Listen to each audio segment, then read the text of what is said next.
With that, I now recognize myself to give an opening statement in the impeachment inquiry into Donald J. Trump, the 45th President of the United States. In 2014, Russia invaded the United States ally, Ukraine, to reverse that nation's embrace of the West and to fulfill Vladimir Putin's desire to rebuild a Russian empire. In the following years, 14,000 Ukrainians died as they battled superior Russian forces. Earlier this year, Vladimir Zelensky was elected president of Ukraine on a platform of ending the conflict and tackling corruption. He was a newcomer to politics and immediately sought to establish a relationship with Ukraine's most powerful patron, the United States. The questions presented by this impeachment inquiry are whether President Trump sought to exploit that ally's vulnerability and invite Ukraine's interference in our elections, whether President Trump sought to condition official acts, such as a White House meeting or U.S. military assistance, on Ukraine's willingness to assist with 2 political investigations that would help his re-election campaign. And if President Trump did either, whether such an abuse of his power is compatible with the office of the presidency. The matter is as simple and as terrible as that. Our answer to these questions will affect not only the future of this presidency, but the future of the presidency itself, and what kind of conduct or misconduct the American people may come to expect from their commander-in-chief. There are few actions as consequential as the impeachment of a president. While the founders did not intend that impeachment be employed for mere differences over policy, they also made impeachment a constitutional process that the Congress must utilize as necessary. The facts in the present inquiry are not seriously contested. Beginning in January of this year, the president's personal attorney, Rudy Giuliani, pressed Ukrainian authorities to investigate Burisma, the country's largest national gas producer, and the Bidens, since Vice President Joe Biden was seen as a strong potential challenger to Trump. Giuliani also promoted a debunked conspiracy that it was Ukraine, not Russia, that hacked the 2016 U.S. election. The nation's intelligence agencies have stated unequivocally that it was Russia, not Ukraine, that interfered in our election. But Giuliani believed this conspiracy theory, referred to as CrowdStrike, shorthand for the company that discovered the Russian hack, would aid his client's re-election. Giuliani also conducted a smear campaign against the U.S. ambassador to Ukraine, Marie Yovanovitch. On April 29, a senior State Department official told her that although she had done nothing wrong, President Trump had lost confidence in her. With the sidelining of Yovanovitch, the stage was set for the establishment of an irregular channel in which Giuliani and later others, including Gordon Sondland, an influential donor to the president's inauguration, now serving as ambassador to the European Union, could advance the president's personal and political interests. Yovanovitch's replacement in Kiev, Ambassador Bill Taylor, is a West Point graduate and a Vietnam veteran. As he began to better understand the scheme through the summer of 2019, he pushed back, informing Deputy Assistant Secretary Kent and others about a plan to condition U.S. government actions and funding on the performance of political favors by the Ukrainian government, favors intended for President Trump that would undermine our security and our elections. Several key events in this scheme took place in the month of July. On July 10th, Ambassador Sondland informed a group of U.S. and Ukrainian officials meeting at the White House that according to Chief of Staff Mick Mulvaney, a White House meeting desperately sought by the Ukrainian president with Trump would happen only if Ukraine undertook an investigation into the energy sector, which was understood to mean Burisma and specifically the Bidens. National Security Advisor Bolton abruptly ended the meeting and said afterwards that he would not be, quote, part of whatever drug deal Sondland and Mulvaney are cooking up on this, end quote. A week later, on July 18th, a representative of the Office of Management and Budget, the White House agency that oversees federal spending, announced on a video conference that Mulvaney, at the direction of the president, was freezing nearly $400 million in security assistance authorized and appropriated by Congress, and which the entirety of the U.S. national security establishment supported. 1 week after that, Donald Trump would have the now infamous July 25th phone call with Ukrainian President Zelensky. During that call, Trump complained that the U.S. relationship with Ukraine had not been reciprocal.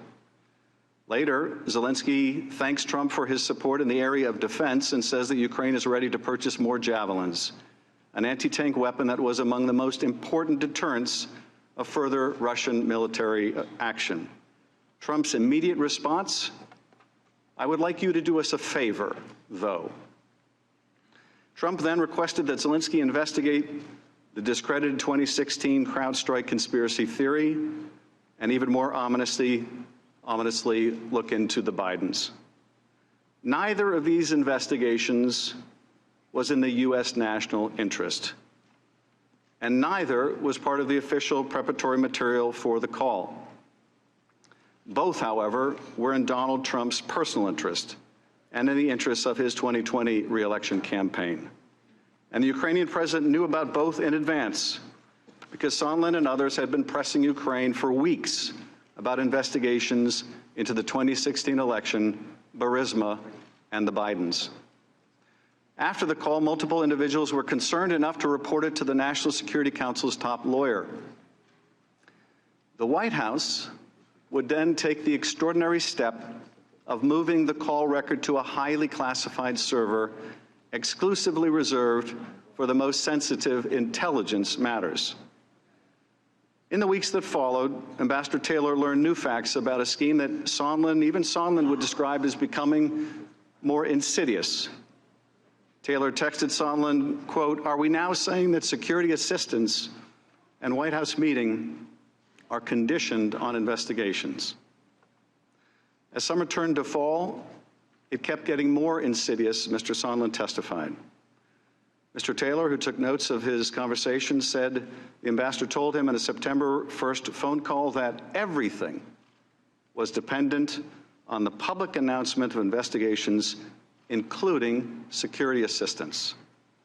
President Trump wanted Mr. Zelensky in a public box. President Trump is a businessman, Sondland said later. When a businessman is about to sign a check to someone who owes him something, the businessman asks that person to pay up before signing the check. In a sworn declaration after Taylor's testimony, Sondland would admit to telling Ukrainians at a September 1st meeting in Warsaw, quote, that resumption of U.S. aid would likely not occur until Ukraine provided the public anti-corruption statement that we have been discussing for many weeks. The President's Chief of Staff confirmed Trump's efforts to coerce Ukraine by withholding aid. When Mick Mulvaney was asked publicly about it, his answer was breathtaking. "We do that all the time with foreign policy," he said. "I have news for everybody. Get over it. There's going to be political influence in foreign policy. That is going to happen." The video of that confession is plain for all to see. Some have argued in the President's defense that the aid was ultimately released, and that is true, but only after Congress began an investigation, only after the President's lawyers learned of a whistleblower complaint, and only after members of Congress began asking uncomfortable questions about quid pro quos. A scheme to condition official acts or taxpayer funding to obtain a personal political benefit does not become less odious because it is discovered before it is fully consummated. In fact, the security assistance had been delayed so long, it would take another act of Congress to ensure that it could still go out. And that Oval Office meeting that Zelensky desperately sought, it still hasn't happened. Although we have learned a great deal about these events in the last several weeks, there are still missing pieces. The President has instructed the State Department and other agencies to ignore congressional subpoenas for documents. He has instructed witnesses to defy subpoenas and refuse to appear. And he has suggested that those who do expose wrongdoing should be treated like traitors and spies. These actions will force Congress to consider, as it did with President Nixon, whether Trump's obstruction of the constitutional duties of Congress constitute additional grounds for impeachment. If the president can simply refuse all oversight, particularly in the context of an impeachment proceeding, the balance of power between our two branches of government will be irrevocably altered. That is not what the founders intended. And the prospects for further corruption and abuse of power in this administration or any other will be exponentially increased. This is what we believe the testimony will show, both as to the president's conduct and as to his obstruction of Congress. The issue that we confront is the one posed by the president's acting chief of staff when he challenged Americans to get over it. If we find that the President of the United States abused his power and invited foreign interference in our elections, or if he sought to condition, coerce, extort, or bribe an ally into conducting investigations to aid his reelection campaign and did so by withholding official acts, a White House meeting, or hundreds of millions of dollars of needed military aid, must we simply get over it? Is this what Americans should now expect from their president? If this is not impeachable conduct, what is? Does the oath of office itself, requiring that our laws be faithfully executed, that our president defend a Constitution that balances the powers of its branches, setting ambition against ambition so we become no monarchy, still have meaning? These are the questions we must ask and answer, without rancor if we can, without delay regardless, and without party favor, and without prejudice if we are true to our responsibilities. Benjamin Franklin was asked what kind of a country America was to become. A republic, he answered, if you can keep it. The fundamental issue raised by the impeachment inquiry into Donald J. Trump is, can we keep it?